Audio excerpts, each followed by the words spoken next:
Okay. Yeah.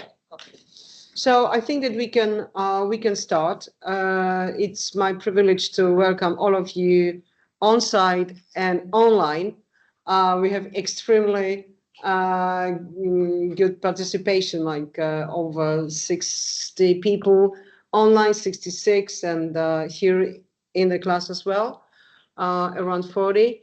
So it looks like the subject that we prepared as a first seminar during our project Center of Excellence is going to be very vital and vibrant for everyone.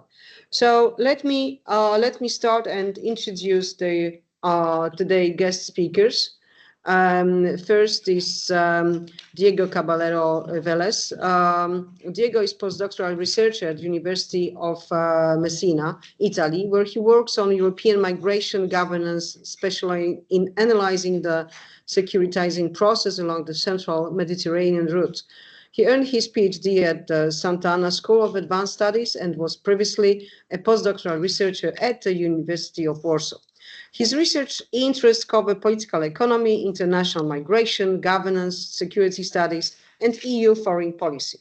His research has appeared in European Politics and Society, International Migration, and Perspective on Politics. He is an author of very few contested migration crises in Central and Eastern Europe, published in 2023 by Palgrave, and many other research papers as well. And our second guest speaker today is Edina Lila Mesharos. She's a PhD lecturer at the Faculty of History, International Relations and Political Science and Communication Science at the University of Oradea, Romania. She's an expert in international relations and security studies. During her doctoral training, she received a scholarship of excellence funded by the European Union. As a guest professor, she had the opportunity to teach at prestigious European universities such as University of Aarhus in Denmark, the University of the Azores, Portugal, and many others. She's a project assistant in the Jean Monnet multi-research group entitled Initiative and Constraints in the Mapping of European Evolving Borders, Jean Monnet program, and also the project called Boosting Innovation Through Capacity Building and Networking of Science Centers in the CEWSE region. Today with us, we have also our distinguished professor, Eva Latoszek. She's coordinator of our project, and for us it's a privilege to be the part of a team and work together as actually for me and Marta working with professors like the long-lasting relation like over 15 years right now. So a lot of things that we have done. Marta Pachocka, Dr. Marta Pachocka, she will be moderator of our seminar. So now I will give the floor to Professor Eva Latoszek to say a few words about the project and welcome all of you. Thank you. Thank you, Anna. Thank you, Anna. And I'm very happy to see all of you, and I'm very happy also.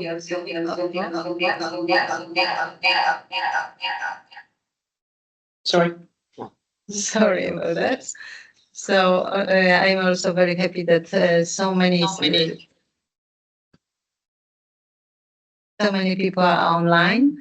As Anna mentioned, my name is Eva Latoszek. I'm coordinator of this project. The project is done under the Center of Excellence at Warsaw School of Economics. And actually, this is the second project under this kind of programs of European Union. And this project, which started in 2024, It is financed by the European Union, European Commission, actually, under the Erasmus Plus program and Jean Monnet program. And the title of this project is Global Public Goods Management and Sustainable Growth in the Policy and Practice of the European Union. It will last for 3 years, and this seminar is the first one of the series of seminars planned under our activities.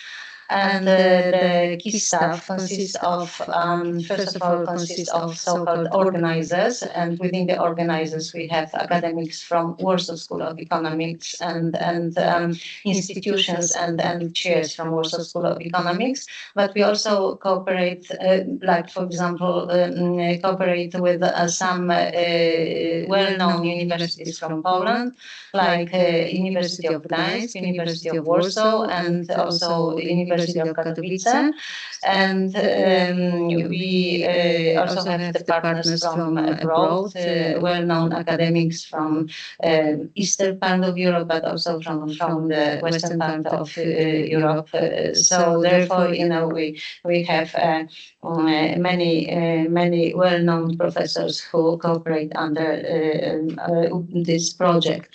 What else I would like to point out? Maybe what is actually the aim of this project? We would like to make sound the results of our research, which will concentrate on the sustainable development, on also the competitive sustainability and global public goods, which we would like to research how they influence these two phenomena. And among those global public goods which we would like to research is, first of all, the resilience of European Union in the context of multinational security, its financial stability of European Union, EU trade as a tool for the sustainable development, green energy and climate change, digital transformation, and migration, which is actually the topic of today's seminar, and which will be presented to you. This phenomenon will be presented to you from different aspects, with special attention to its governance. I think that this is the main actually information which I wanted to present to you. But before I finish, I just would like to provide my thanks to the main organizers, because this seminar, I mean, Anna and Marta devoted a lot of time to organize this seminar. Thank you very much to PhD Marta Pachowska, to PhD Anna Masoń-Oracz, also to PhD Ewa Osuprak, who is not here with us today, and also to PhD Anna Nowitowicz. But I also would like to provide my thanks to the speakers. Thank you very much to your time. Thank you very much that you will share your experience and your knowledge with us. It's a great honor to us that you are with us today. And I also would like to ask you to be active. Please do not hesitate to ask the questions. Please add your voice to the discussion on this subject, because this is also very important to us. So I hope that we can rely on you. So thank you very much also once again for your participation. And well, now I will give the floor to Marta. Yes, thank you.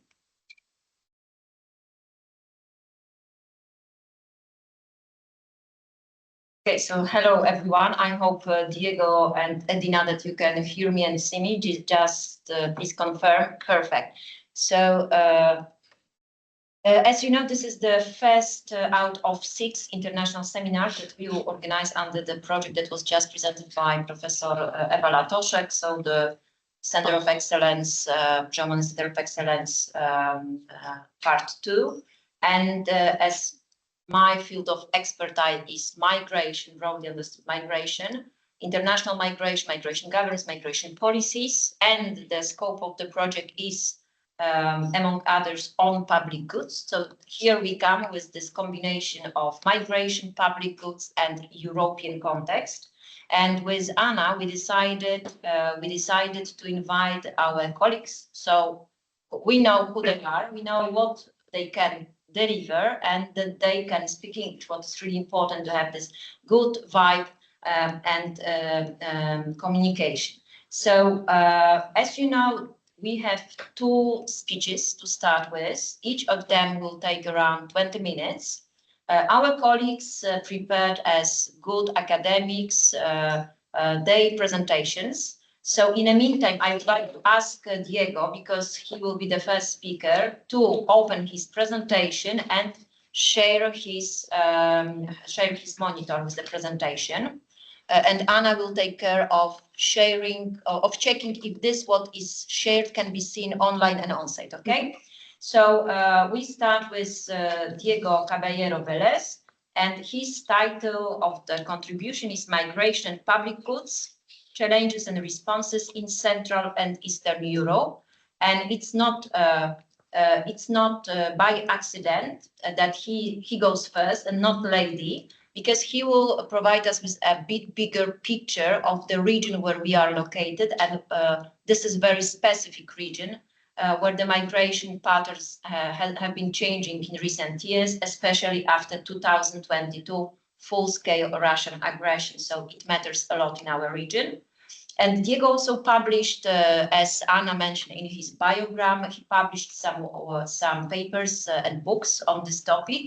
One book was even the result of his PhD, and I had the pleasure to be a co-supervisor of this PhD. So, Diego, the floor is yours. You have, honey, 20 minutes, and after we will move to my second guest of this day, and after there will be time for your questions and comments. So this is the plan. Okay, thank you. See the slides? Yes, we can see. Okay, perfect. Okay, thank you for the introduction. Thank you for having invited me to Anna, to Marta, to Professor Eva Latoszek. It's for me always a pleasure to share and to meet again with colleagues and experts from the field.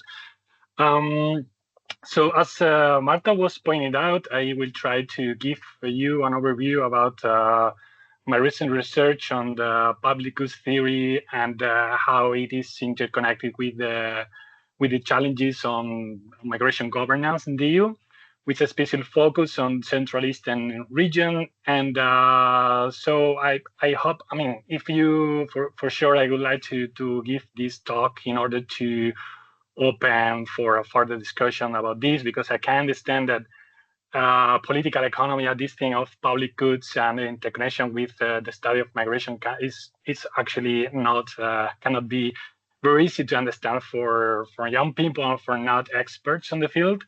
But I think that it's very useful to have an overview about that in order to understand what are the challenges now that the EU, not just in migration policy, is facing with, but other, if we can, I don't know, see how we can implement this public goods thing to understand what is going on with the defense policy, for instance, it can be very, very useful. So I will start to give you about what is this public goods theory about. Actually, I think that it's very important to understand what are the different goods that when we talk about goods, the specific definitions. No, we are actually interested in public goods in this discussion. But I think that it's also very important to have in mind that there are other goods that actually, for instance, when we're talking about private goods, we talk about, as you can actually see, cars, food, so private healthcare in America, for instance. So actually the benefits are excludable and rival for people, right? On the other hand, we can see other kind of goods, such as, for instance, club goods. I don't know, if we go to the gym and we take the membership of a club in order to go for a swimming pool or gym, you are becoming a member, exclusive member of that gym. But the benefits from going to the gym is just for you. It's not for other people. So you have to pay for that, right? And common goods is about, I mean, for instance, forests. In the case, everyone can have a walk in a forest, and everyone can have I don't know, to play football in the forest. But actually, forests are rival. I mean, if we are all the time cutting trees, I mean, we are not having forests at all. So it is kind of, we see that more people are using forest, the more likely we are going to see a degradation about the forest. So this is about why forests are rival, no? Why we are talking about common goods. And what we are interested in here is about public goods. Actually, public goods it's very easy to understand. Public goods is everything that we have. I mean, we can enjoy all the benefits from that. Everyone can benefit from that as well. So, for instance, me as person, I'm paying for taxis to get street lighting, and this is a benefit that they get. But for instance, if another person is not paying the taxes for getting street lighting, still it can get the benefits from that. So this is one of the main properties of public goods. So people that are not contributing to that also are getting benefits from the others' contribution, right? So I think that this is one of the main issues of what is the most challenging issues of public goods in governance. Because when we talk about that, people, or in this case, political science, international relations, we are talking about countries, states, governments. Some of them, they are contributing for some certain of policies, and there are others that are not contributing for that. So we see there is the issue of free riding. So there are free riders here.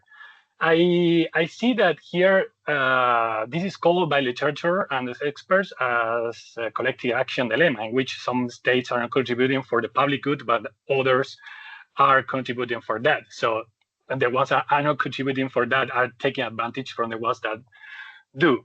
And it's very interesting to see that in the context of international security in NATO, because at the beginning, in the 70s, 80s, when this thing of collective action started, scholars started to think about that actually we see states in NATO that don't contribute to the, actually they're not contributing a lot to the defense expenses, but they are still getting the benefits from having a good international security landscape because of, for instance, in the case of the Cold War period, for sure the United States work was contributing a lot. But in the 80s, for instance, in 1982, that Spain got membership of NATO. Spain has been not one of the most famous members of NATO to contribute to expenses, but still Spain is getting the benefit from having a very good international security from other expenses, right? So this is what collective action dilemma is about. And the problem of that is actually in order to have a good, comprehensive, good functioning governance in a certain policy, we actually need that the public goods are, they are provided. And in order to do that, most of states have to be willingness to contribute to the expenses of the public good. So how to resolve this thing of some states contributing to this, some states not contributing to that? Actually, it's very difficult. It's a very difficult question because this is about how the costs and the benefits from public goods are perceived. It's not just about calculus and cost-benefits calculus and maximizing the benefits. It's more about we are talking about other factors and elements, such as, for instance, identity. So, for instance, in the case of the Polish government, during the Law and Justice period, Polish government was actually perceiving the costs of allocating refugees coming from Middle Eastern countries, such as, for instance, in the 2016 refugee crisis, with more cuts, right? With more cuts than other member states, such as Germany, that was very open to open the door to Syrian refugees.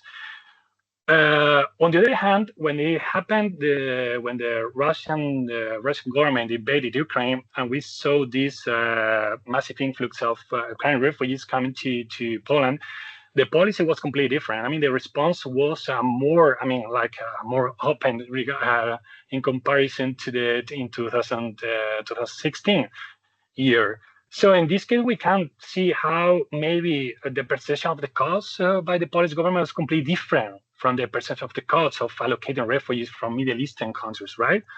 And what is that? There are many factors. And one of the factors is because of the history, of the identity, of cultural proximity and religion, etc., right?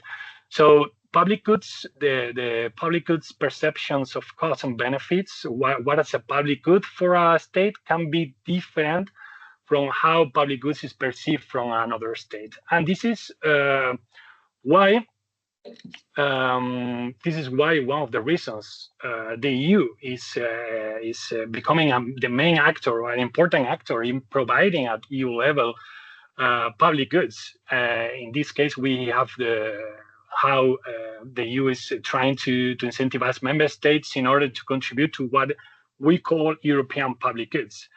European public goods now are defined as the goods that are contributed by the EU institutions with the contribution for sure from member states.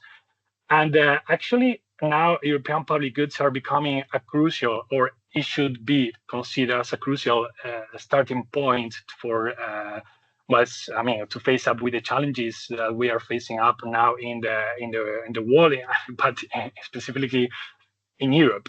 We consider that now more than ever, incentivizing member states and the member states sharing costs of public goods are very important in order to face up with all the challenges. One of these challenges, for sure, is what's gonna happen with the defense, with this actually defense issue, because we are facing up with a real and actual threat from Russia.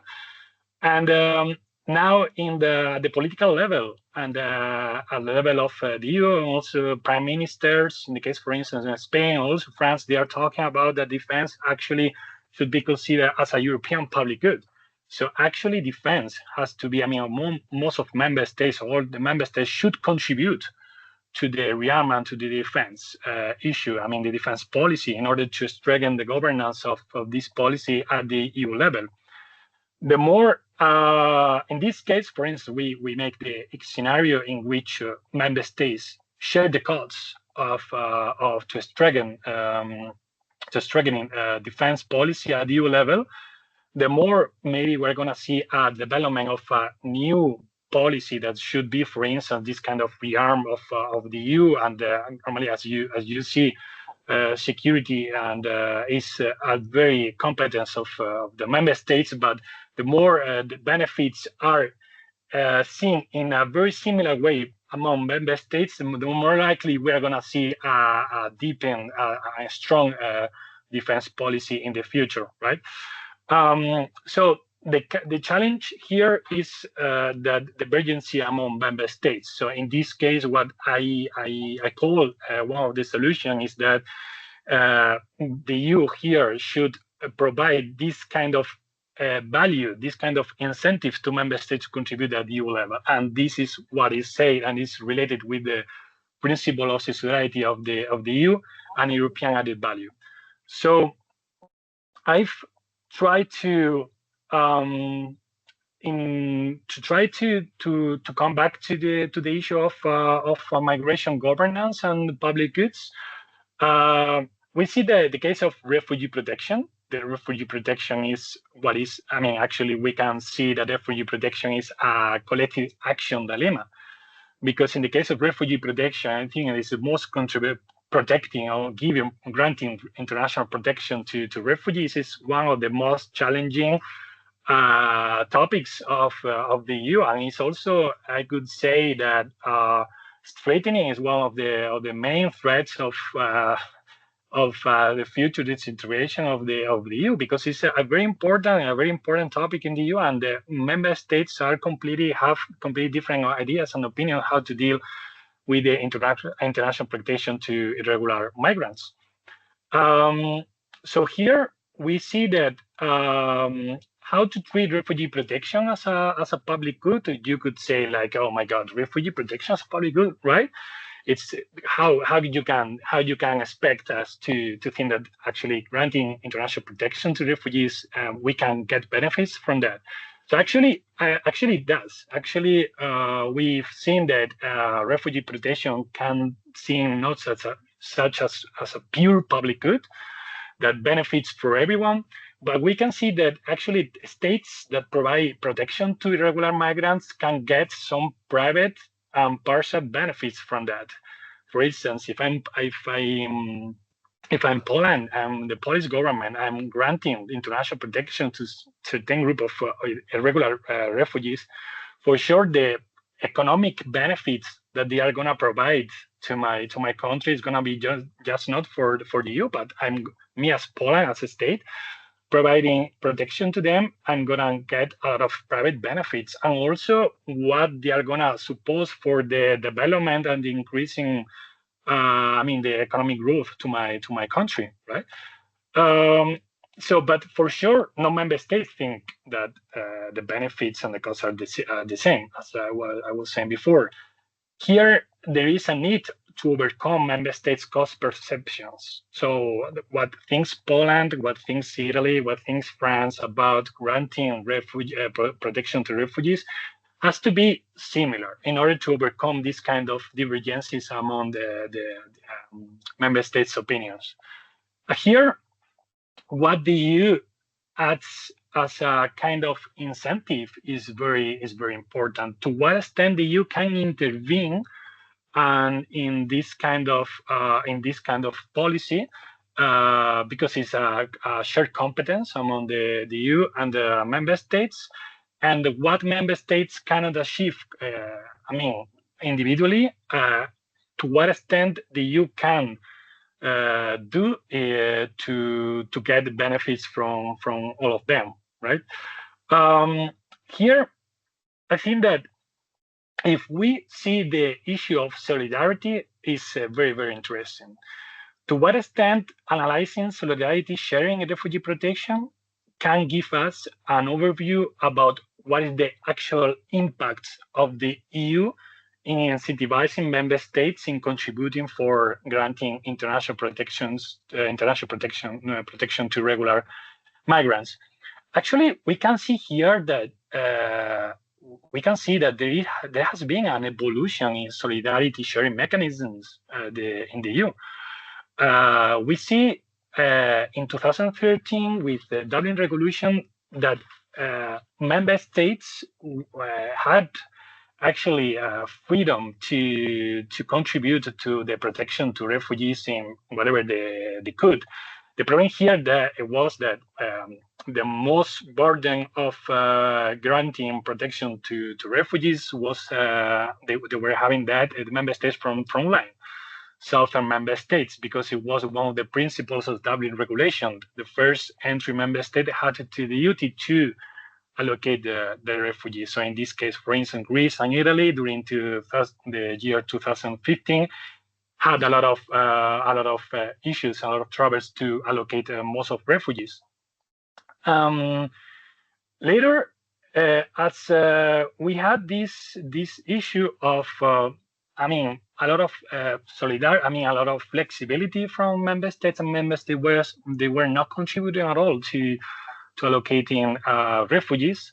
The European Commission launched the Refugee Emergency Relocation Scheme. It was a mandatory policy tool in which most of member states, all member states had the duty to allocate a number of refugees to their territory. In this case, the most reluctant member states to do that was member states coming from Central and Eastern European region, such as Poland and Hungary, in which they were completely giving they were negative to, they were like, no, we are not going to do this. So it was very difficult to implement this policy tool, because we had a kind of double speed of implementation of this tool among member states. So we had actually, we were seeing some free riders, such as, for instance, Poland, that was taking advantage of other member states of allocating most of refugees, for instance, Germany. So recently, I mean, the EU tried to, I mean, to make a step forward, and the European Commission launched the new Pact on Migration. So this new Pact on Migration, this policy tool actually mix flexible solidarity and mandatory solidarity. What is the EU trying to do is not a lot of solidarity. So I mean, like, we cannot see all these free riders and taking advantage from the benefits from the other member states. But on the other way around, we cannot even impose member states to do this, because they are not going to do that. And I mean, the European Commission, the EU wanted to overcome the issue of Central and Eastern member states to accept this thing of granting protection to refugees. So we see here, I've personalized a little bit, or I've attempted to personalize the degree of solidarity and cost sharing. And in order to provide and to get the public good that would be refugee protection, the EU is trying to change the degree of solidarity here. So the more, as you can see here, the first graphic, the first diagram, that there is the policy tools that I've been talking about. Okay, Dublin regulation, new Pact on Migration, and emergency regulation scheme. So if we see more imposition from the EU and the European Commission that is operationalized in terms of degree of European added value, we see that there are going to be more costs for member states. Member states who don't want actually to contribute, I mean, everything in protecting the refugees. But the other way around, the complete opposite thing is that if the European Commission, the European Union institutions are not imposing anything at all, we see that there are not going to be actually no cost for member states. But the level of free riding is very, very high, you know. So in order to get an equilibrium between both dimensions, both policy mechanisms, the new Pact on Migration, I mean, combines both kind of degree of solidarity. We see not flexible solidarity, no mandatory solidarity. Well, we see what it is called by what has been called by the new Pact on Migration, mandatory flexible solidarity. So you can contribute to the protection of refugees in many options, from allocating them by yourself or giving financial assistance, for instance, to Italy, Greece, or Spain, that are the frontline member states that are suffering the most the refugee influx from African countries, right? We So have still 2-3 minutes to complete. Yeah. So this is overcoming the collective action problem. Actually, it is trying to do this. Apart from all the polemic points that in the new Pact on Migration we can talk about for many hours, but I wanted you to give a kind of overview about how there has been an evolution in the EU in operationalizing and trying to equilibrate all the costs and benefits perceived by member states in order to get the final public good produced. So the more this kind of solidarity works, the more we are going to see a deep and a comprehensive governance in migration. So for sure, what I wanted to give to you an overview about is that, understanding the European added value and as a principle in which the the EU can incentivize the member states contribute or not contribute refugee protection, can give us a kind of overview about the cost benefits from public goods, how they work, and not just immigration policy, but we can apply this kind of just say premise or mechanism or methodology to understand how this works in other policies, such as, for instance, international security and defense.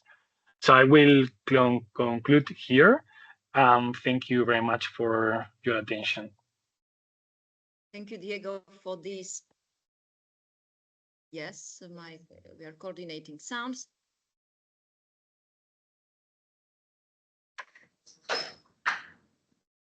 Yes, a while. Yeah, now.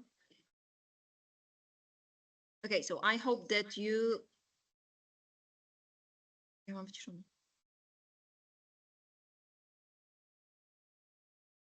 So we are cross-coordinating sound, as you see. We need a while.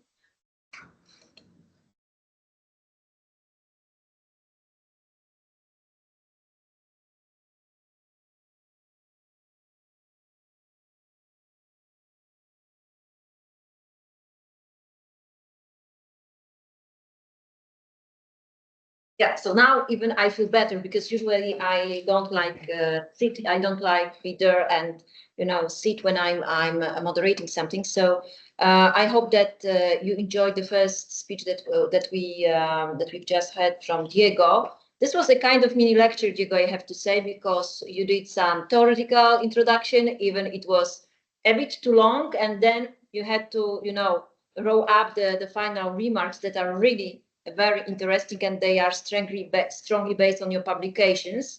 I see that you referred now only to your two most recent publications, but we have to say also to promote among our audience that we have some other publications in the past that we co-authored. These were papers or chapters about migration governance, asylum policy, also in the context of these public goods. I will have some questions, including one tricky to what you've said, but this is the part for the Q&A. And now I would like to give the floor to our second guest that will focus not on this bigger picture of CE region, but will just move ahead and directly to the point, so the Romanian case study. And here comes Edina, also my close friend and great expert from migration field, involved in many of our EU-related projects. So, Edina, your focus is on migration governance and integration in a country of emigration case study, Romania. So do we see the slides? This is shared from Edina? Yeah. Okay, so the floor is yours. Okay, and thank you, Marta. Now I made the slideshow. Is it visible? Yeah. Yes, it is the visible. slideshow, and if I move to the introduction, can you see it? Mm-hmm. Yeah. Okay, so I'm going to time myself, because otherwise I will speak more. So 20 minutes now. So dear colleagues, dear organizers and dear participants, it's a great pleasure for me to be a guest at this project and to be able to share my research insight for you. I've chosen this topic not just because my home country is Romania, but I believe that when it comes to the topic of migration governance, it really represents a sui generis, a very unique case study. I do not know exactly what is the profile of the participants, whether they're students, whether they're scholars, whether they're coming from outside Poland as well. But if you're not acquainted with the migration profile of Romania, you have to know that just in the case of Poland, Romania is a former communist country. So if we're speaking about its migration profile, if we look at the evolution of its history, it has never been a colonial or expansionist country. So from this perspective, I have to tell you that it has been little or close to no relationship with the representatives of extra European communities. If you look, however, at the ethnic demographic structure of my country, Please, I hope that you see the table with the statistics. Just briefly, for you to have an insight that Romania, besides the Romanian majority, it gives home to several ethnic and religious minorities. I would like to emphasize that we're not speaking about immigrants, we're speaking about historical and ethnic and religious minorities. I'm a representative of an ethnic minority group. Hungarians, they represent the biggest ethnic minority from Romania, followed by the Roma. And since we're speaking about the forced migration from Ukraine and the military intervention, probably you did not know, but Ukrainians represent the third biggest ethnic minority in Romania. So on the one hand, we do not have a great acquaintance with the representatives of extra-European communities, especially until the end of the Ceausescu regime. On the other hand, you will see that my country is characterized by ethnic and religious pluralism. So coming back to the topic of my research, let me tell you that I would like to structure my presentation in three big parts. From the beginning, I'm going to tell you that I will not put an emphasis on the management of the forced migration from Ukraine, because I believe that on its own, it's a subject of such a magnitude that it will deserve a seminar of its own. Of course, at the end, if you have questions concerning this aspect, I'm free to respond to whatever question you might have concerning the management of the forced migration from Ukraine, from Romania. What I would like to put an emphasis and how I structure my work. I already told you that it has been little or no acquaintance with the representatives of third country nationals. I mean, asylum seekers, refugees coming from outside Europe, especially from Middle Eastern, African, or Asian countries. So that's why traditionally Romania is being perceived by both third country nationals and specialists as a transit country. So definitely not a country of immigrants, but a country of transit. On the other hand, especially since our country became an EU member state in 2007, we witnessed a boom in the number of expats. So Romanian citizens, millions of Romanian citizens moving out from the country and moving to other EU member states. You will see the statistics from around 10 years ago. That in 2017, 20% of Romanians' adult population between 20 and 64 years old, I mean the adult population fit for work, they were living outside the country. Of course, not all of them in EU member states. Between the target countries, there are also countries from outside Europe, such as Canada and the USA as well. So that's why the title of my research, that Romania is mainly perceived as a country of emigration. However, it's logical that since millions of co-nationals of mine, they have migrated beyond the borders and abroad, it had led to acute labor shortage in the country, and the employers found themselves in utter necessity to try to fill in these labor shortages. And especially since the end of the COVID, in the past 4 years, my country has put an emphasis on bringing in foreign workers, especially from disadvantaged Asian countries, in order to fill in the gaps left by the migration of our co-nationals. So in order to give you a food for thought, something that you can reflect until the end of my presentation, it also it entices me in order to assess the possibility that, however, traditionally my country has been perceived as a country of emigration because of the mass immigration, just as I already presented, and a transit country when it comes to even economic migrants, BIPs, refugees and asylum seekers, that whether in the upcoming future, whether it is a possibility for my country to become a country of destination and a country of immigration. And I will tell you about a positive phenomenon, and we shall see that whether in a few decades there will be a possibility for Romania to become a destination country. What about the migration governance model? In order to provide you some theoretical background, I already told you that traditionally, the transit governance model characterized the country, especially when it came to third country nationals. It was valid following the Arab Spring, following the refugee crisis from 2015, and even in case of the citizens of Ukraine. If I take into account Scholter's multi-level governance model, speaking about centralist, localist, perfect multi-level governance, or like decoupling between levels, definitely I want to tell you that it's none of them. So if I would like to implement and analyze my country's governance model as regards migration, I would tell you that it's a mixture of centralist and localist.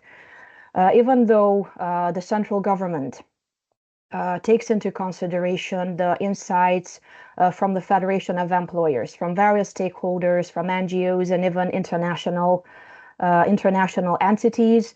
Of course, the final and the made guidelines are coming from the central, from the government. So I believe that it will be like a mixture of top-down and bottom-up approach.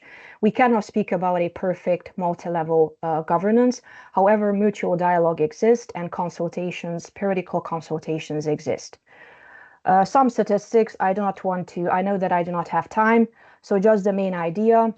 I already told you that according to the statistics provided by the National Institute for Statistics and by Eurostat as well, that already a decade after my country acceded to the European Union, it was a negative record holder. So from all among the 28 member states, back then still, Romania was the first country with the highest number of expats, almost 20% of its population. It means 1 in 5 people that was living abroad.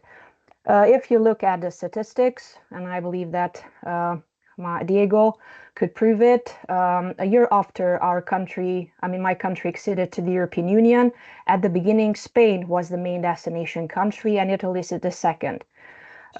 In the past few years, Italy is the main target country. So if we look at the statistics here, these are statistics from 2021 for you to have an idea about the magnitude of the Romanian diaspora. And some specialists are even speaking about a genuine exodus. So between 5 to 6 million Romanian nationals living abroad. The biggest diaspora, as you could see, in Italy. Second one is Spain, UK, Germany, from the EU member states, followed by USA, Canada, and whatsoever. In order to have as a clear picture as possible, if we take the NUTS level, the nomenclature units for territorial statistics, and we split Romania Romania has 8 development regions. If you look at the 9.4%, the city that I'm from, it's a border city neighboring Hungary, compared to the other development regions from Romania, for example, the one from Moldova, with almost 80%, as you can see, 70.7%. This was the amount of the adult population that have left that part of the country. So not just 1 in every 5 persons, but Romania, sadly, during this period, a decade after EU accession, has lost 1/3 of its youth. On the other hand, the Romanian diaspora, from an economic perspective, represents an immense economic power. Just for you to see that in a past decade, how much money did they send back home, and thus contributing positively to the evolution of the country's GDP. In 2023, as you could see, there were 6.5 billion euros sent in remittances by the Romanian diaspora. And it's very interesting that besides the fact that in Italy and in Spain is the highest number of the community, the biggest amount of money they were sent home from UK and from Germany. I believe this is because of the types of jobs that they have. They have better paid jobs in Germany and the UK, while the vast majority of them, they work in services, restaurants, catering, or in agriculture in Italy and Spain. Because I know that I do not have much time, I would like to present you as something as a positive phenomenon. I've made here an evolution between the immigration and the emigration since 2019. And let me tell you that sociologists and specialists, they have identified a positive phenomenon. So since 2022, 23, and last year as well, we could see a positive balance. So it means that immigration, so people who came back to the country, it was higher than those who got out. Of course, it is because of the Ukrainian forced migrants as well. It is because of the foreign workers from Asia or from African countries, but also it's a positive phenomenon because sociologists are speaking about a return of a certain number of Romanian expats. I mean, I was trying to put my mind into contribution. You can see the number of Romanian citizens, Romanian workers abroad who came back. Among the reasons, it could be that they miss their family, they are retired, and some say that it's because the living standards have improved in Romania. So now they have better conditions and bigger salaries. In order to point my point of view, I present you some statistics with adjusted annual average salary. So the first time in 2023, my country exceeded Hungary when it comes to the GDP or the purchasing power. And it's, of course, Poland is still bigger than in Romania. But this proves my point of view. Many young people as well, they have came back, they had a capital, and now they're starting businesses. So please keep in mind this part with the immigration. When it comes to immigration, I have split this in two dimensions. On the one hand, I was dealing with separately with the third country nationals who were asylum seekers, who were beneficiaries of international protection or TP holders. Let me tell you that since the number, as you could see some statistics, so provided by the Eurostat, that when the refugee crisis hit in Europe, especially in Western Europe, just for you to see that the number of first-time asylum seekers in comparison with EU realities, it was really low. So in 2015, just 1,500, 1,225. So compared to EU realities, it was an insignificant number. So because of the fact that third country nationals considered Romania as a launching pad, as a springboard, as a transit country, let me tell you that a coherent strategy or approach towards migration was missing. So the 2015 refugee crisis, it showed that revealed the absence of a unitary approach, and it had a positive impact because it led to an elaboration of our country's first comprehensive national strategy on immigration. And I really would like to tell you the motto, and it's still in vigor as we speak in 2025. So this is my country's national immigration strategy's motto, and I believe that it's visible, the perception, at governmental level. It is being perceived that migration is a process that needs to be managed, not a problem to be solved. I mean, again, the statistics, I believe that I still have around 6 minutes. So I would like to tell you that we're speaking about an increasing trend in terms of asylum applications provided by the Inspectorate General for Immigration. For Romanian realities, it's a big number, but for the European realities or compared to Italy, Germany, and other countries is insignificant. Romania has a problem when it comes to the quality of the services, the infrastructure, the logistical capacities. In Romania, we have 6 reception centers. Conditions are not the same. For example, when under the mandatory relocation quota, Romania was supposed to receive 6,351 refugees from the Italian and Greek centers, there were not so many places in the reception centers. Of course, what are the challenges to a successful integration? I told you that the average Romanian citizen is not acquainted with foreigners, especially those who are coming from outside Europe, from Asia, Africa, or the Middle East. So what influences a successful integration, if you ask me? Even the status of the country as being normally perceived as a transit country, mentality of the people, culture, stereotypes, the level of xenophobia, xenophilia, how the government presents it, how the media presents it, the role of the civil society. I mean, looking at statistics, let me tell you that between 2015 and 2019, the vast majority of the opinion polls showed that the average Romanian citizen had a negative perception and they didn't want to coexist. So more than 50 or even 60% of those interviews said that they do not want foreigners or refugees from these countries to come. I don't think that I had enough time, but Executive Order 44, I mean, if we're speaking about public goods from the perspective of Diego, of course, that once a person receives an asylum or some form of international protection, you can see the services to which they are entitled to, employment, social assistance, housing, medical care, public pension, free primary and secondary education, and they even have the prospect, if they ask it, to participate in a one-year integration program. They will learn about the language, the culture, psychological counseling. However, the amount of money that they receive, it really reflects, it's like a lump sum. Not more than, I believe, 560 RON, so around like 110 euros grants on a monthly basis. It's not enough for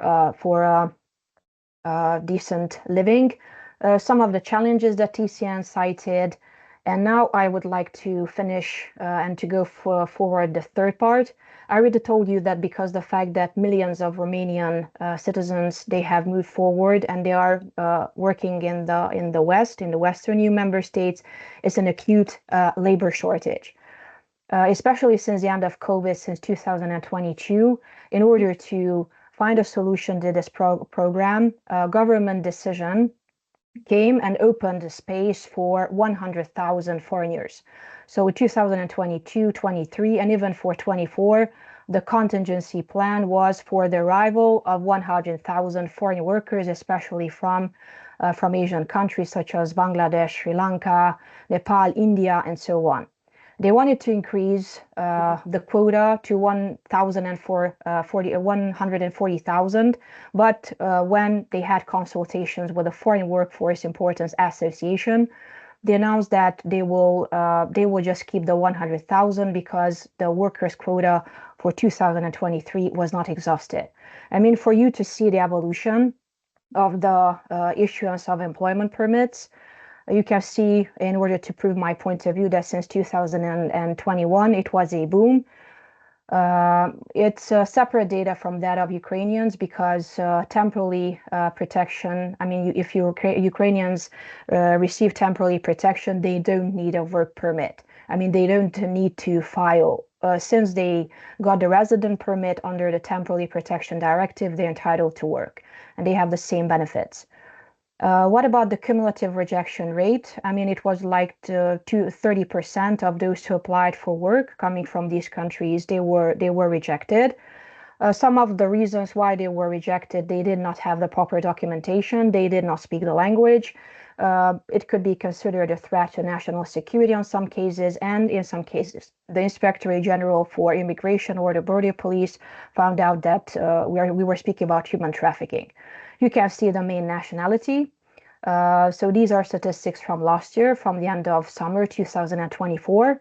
So as I told you, the top nationalities are coming from Nepal, Sri Lanka, India, Bangladesh, Turkey, and Pakistan.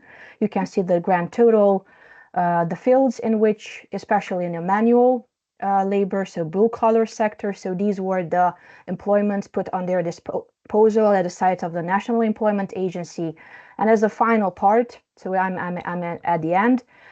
With this slide as well, I wanted to illustrate that sadly, yes, the government welcomes them, but cannot keep them here. I mean, 3 out of 4 workers, they're leaving Romania. So if we analyze the period between 2021 and 2024, 350,000 foreign workers came to the country. But at the end of last year, just 150,000 available employment contracts. It means that the vast majority come, but they use Romania as a launching pad, as a springboard. And the situation is even worse since we are in Schengen, because according to the free movement principle, there's no loophole in the legislation in order for the Romanian employers to stop them if they want to leave within a month of bringing them to Romania. So as my conclusions, I believe that I presented you this problem as a twofolded. On the one hand, Romania has to pursue its actions in order to persuade somehow the Romanian citizens to come back. I believe that we're in a good path, but we're not doing enough. I believe that we need political stability, which we do not have now in the country. Probably you've heard what is going on with the presidential elections, with the foreign involvement. And sadly, because of the political instability, the Economic Intelligence Unit downgraded our country's level of democracy. So the democracy index is not a flawed democracy. But in 2024, we were considered sadly as a hybrid regime. On the other hand, if we're speaking about foreigners, so foreigners, they're mainly attracted. So the hook is for them, they are the salaries. They are better than in their countries, but not as good as in Western EU member states. On the other hand, Romania, it's in a competition with other countries from the region, Bulgaria, Slovakia, Hungary, and even Poland. They experience the same because some of their citizens also moved abroad, and now we have to fish from the same pool, from the same market when it comes to Asian foreign workers. And for example, let me tell you that many of those foreign workers from Asia who come from Romania, they end up in Poland, not just in Germany or in other Western member states. Thank you. Edina. Here we have to coordinate the voice. I think that I can stay in front of my laptop, so it's more comfortable. So thank you very much for these speeches. Let me briefly summarize my close friends, I have to say, and colleagues. So I knew what we may expect from them. So more or less, you were within the timeline you got from us. However, as Edina stressed at least 4 times, because I tried to count, that in fact the topic is much broader than the time she has allocated, but still I highly appreciate that you managed to pack all these facts within your slides, because we are the same. So I always have like slides full of facts and details, so we are very similar. So what we've had here is more theoretically oriented contribution and introduction by Diego, because Diego is strongly interested in migration-related theories, so he's much more into political economy, as we can say. At the same time, Edina is like me, much closer to something as public policies, political science, but they both in their speeches, in fact, are at the crossroad of EU studies and migration studies.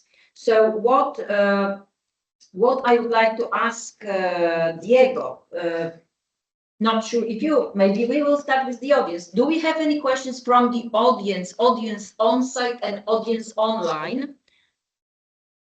Because there are almost 90 people online. This is incredible. If anyone online would like to ask the question, could you please raise your hand so we can see and give you the floor? Anna is responsible for our voice-related management today. And if there is someone on site that would like to ask or maybe comment or express his or her opinion, you have to join me here to be documented. It's not a must. Okay, so at this stage there is no one, so I think that our audience is very, modest. They are like in a learning process, still thinking about their own opinion in the topic. So my question to you, Diego, is about the relocation scheme, because you mentioned also in your matrix that this is 2016 relocation scheme, and if I'm correct, that is why I'm trying to understand this year that you put there. It should be you think about the relocation scheme. The one that was launched and announced, in fact, in 2015 for 2 consecutive years. So could you please explain why 2016 to what you, or maybe it's like a factual error, so it should be 2015. And then the question would be about the current challenges we see in the region, and to what extent you think that the new pact on migration and asylum as an EU migration strategy, to some extent, can support EU member states and the EU institutions in responding to the challenges we have today and the challenges that are ahead, because we do not know how the war-related situation will develop in the region, to be honest. What is our close future? And for example, if the number of migration flows will not increase to Poland and other countries. So how do you see the efficiency of this new pact on migration and the tools we have in our hands? This will be the question to you. And to you, Edina, you can think about it in the meantime. I would like to learn more about the new migration strategy that you mentioned for 2025-2028, because in Poland we've just the government, to be more precise, the government approved the new migration strategy in mid-October 2024. putting in fact a bit aside the research results from the report that we submitted as the Polish Academy of Sciences, what is said. So the question is how it is in Romania. So to what extent there are other than governmental actors, if they are involved in the work on the strategy, for example, academics, NGOs, how it works, and what is inside the strategy, and what do you know about the progress on it? So let's start with Diego, briefly. 5 minutes for your feedback. For the question, actually 2016 has been, I don't know, in order to not to get confused, I mean, the people, but I know that it's 2015 and 2016, the years of implementation of this policy mechanism. So, I mean, I was not about to put more years, but yeah, indeed, it was approved. It was launched in 2015, and we had a duration of 2 years. So the challenges, I mean, this is a very tricky and very interesting question. I would talk, I would say, I mean, I would answer from my personal perspective, more as I think more expert perspective than individual and personal perspective. Actually, if we see the rates of irregular migrants coming from African countries, it has been decreased. I mean, it has been decreasing a lot in this year and in last year. But this is because of, not just because of the new path of migration. I think that this thing of mandatory flexible solidarity mechanism is kind of maybe a good attempt in order to overcome some kind of collective action problems and incentivize some member states to cooperate in allocating refugees.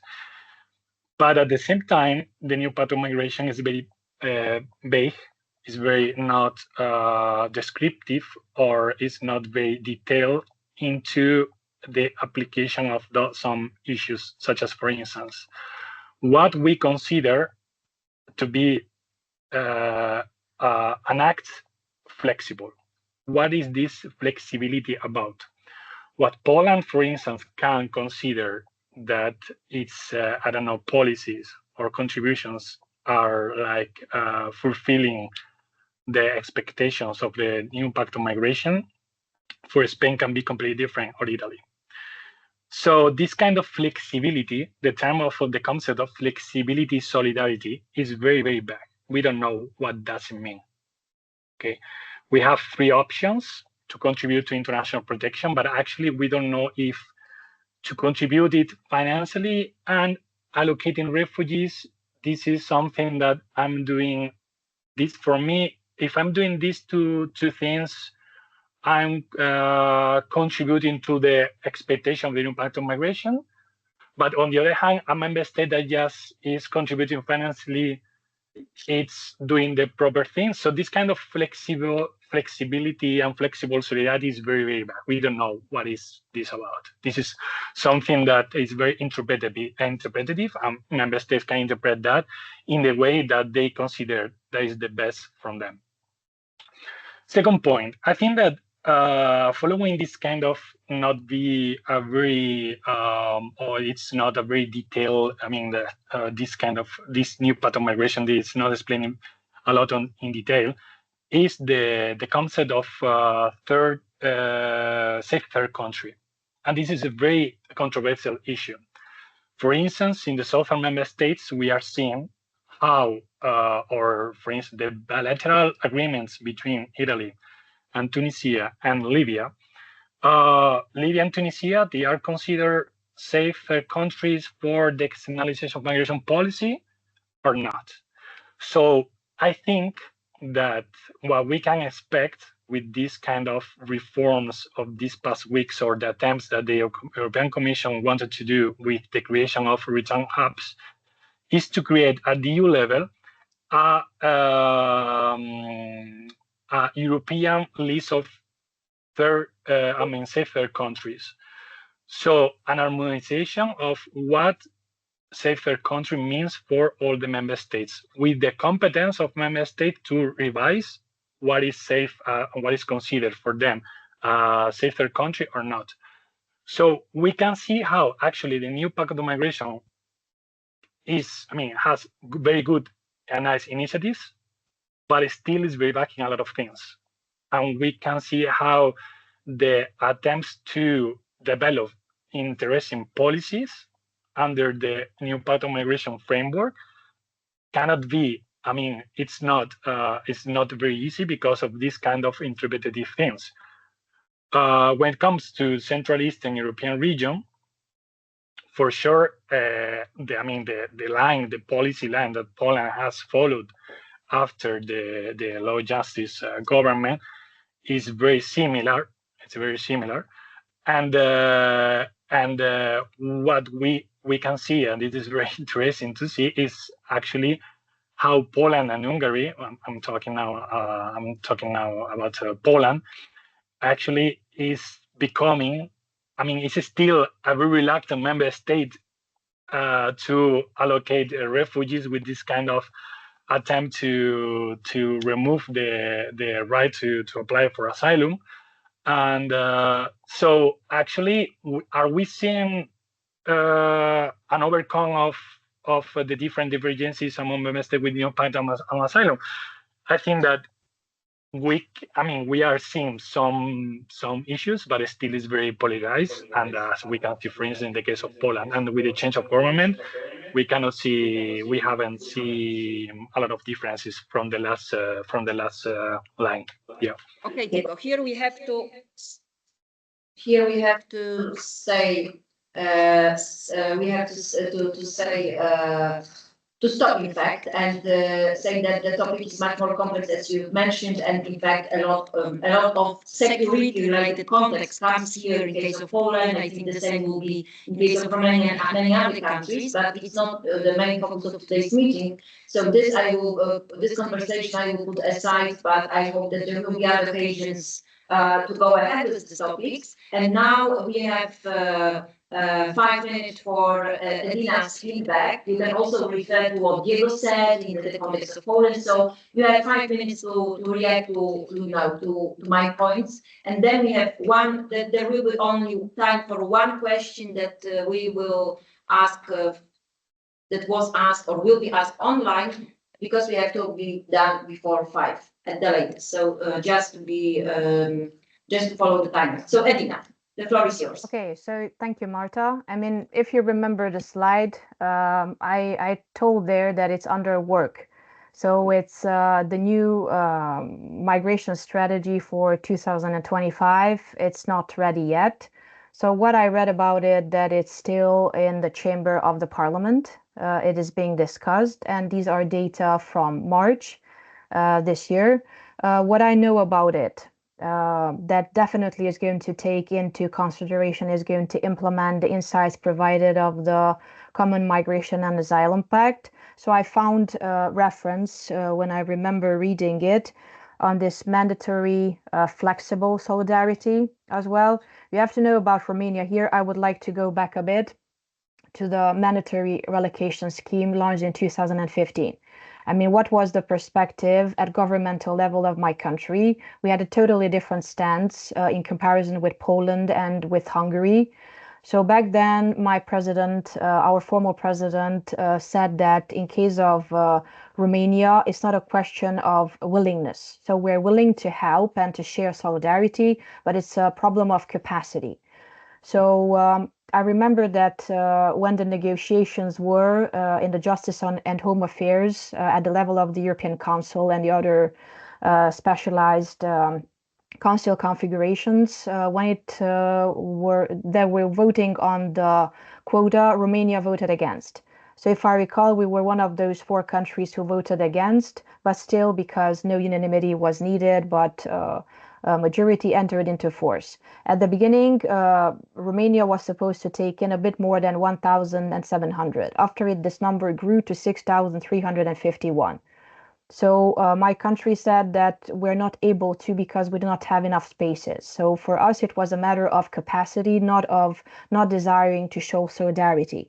So definitely I found reference in the new immigration strategy that they're going to implement. When it comes to one of the most important parts that I wrote it here, that you're speaking about more efficient return policies and stricter judicial system concerning the return. And even when we're speaking about improving the logistical capacity of the country, since a few years they are talking about opening a new reception center in Krevedia, Dâmbovița. So besides the 6 reception centers, I believe that it will be on the topic as well. And concerning your question, I do not know whether the academia was directly involved, but I definitely know that various stakeholders from NGOs and the Federation of Employers, they are directly involved, because I told you that the government decision not to take in, not to put a ceiling of 140,000 foreign workers, it was, how to say, modeled. It was influenced by what the Federation of Employers said, who said that you don't have to put the ceiling because the ceiling from the past year, it was not met. So definitely that of stakeholders is going to be taken into consideration with much emphasis on NGOs. So NGOs, when it comes to the Inspectorate General of Immigration and the integration programs, they provide an important positive role in the language courses, integration courses, and psychological counseling. But I do not know about the involvement of the academia. But it doesn't mean that it's not going to be involved. Thank you. Thank you so much. We are getting better and better in this coordination of the sound, guys. So now, thank you, Edina. I'm very, very much interested in this, policy process of shaping new strategic documents, because I've seen and I've been involved in what was done and was not done in last year by the government, taking into account the academia and NGO voices. That is why I'm so much fascinated by seeing that something similar is going on in Romania. And just to clarify for our guests and our audience, Poland is very similar to Romania also in terms of where we are as a migration country and our migration status. So we are also the post-migration transit country, now a new immigration country since 2016. And now I would like to ask Anna, how do we do this? We have Taonga Simvaka online. He or she will ask, he. So hi, could you please, do you want to show up and tell us your question or comment very briefly? Or Anna, do we have this comment on chat? Because I do not see. So could you please turn on your camera and your voice and ask your question, but very briefly, because we have slowly finished. Nice to see you. We see you. Unmute yourself. Thank you. Thank you, Prof. Thank you. My question is, thank you so much for the wonderful presentations. I think they're on point and clear. Wanted to find out regarding Romania's integration policy. Does Romania have an integration policy that may help retain refugees and not see it being used as springboard for refugees to come in and to go? That's my question. Thank you. So I told you that the refugee crisis from 2015, it prompted out that it was no coherent solution, and even my country did not have a proper immigration strategy. So yes, in the immigration strategy for 2015 and 2018, it was properly mentioned, all these measures that the country wants to take when it comes to the integration of third country nationals. But let me tell you, Taonga, that I have seen some integration programs, for example, the one that lasted from 2017 and 2018, around 1,900 third country nationals coming from various countries, from Middle Eastern countries, African and Asian countries. They participated. It was a successful integration program by learning the language, cultural counseling classes, psychological counseling. I mean, I'm really sad that I did not have the time to properly to tackle that difficulties that refugees they are facing in Romania. So they are speaking about the bureaucracy. So they quite have a positive opinion about Romania. They know that it's in the European Union, but perhaps not as economically developed. as other Western or Central EU member states. They were citing bureaucracy as a challenge, the language barrier. So those of them who do not know the language, they are not that qualified. They had problems in finding jobs. It is better for those refugees who are more qualified or who at least speak English to integrate. They were problem with the housing, and of course, it's a problem of trust because many tenants close to Dorobanz region or Bucharest, for example. In Bucharest, it's a reception center, so they try to find an accommodation. It was a lack of trust from tenants. So many occasions, representatives of NGOs facilitating their integration had to go with them to guarantee for the tenants in order to give them proper accommodation. So I believe that this is, and with the springboard, to be honest, because of the level of economic development, not many people want to stay here. So we will see in the upcoming years. Thank you.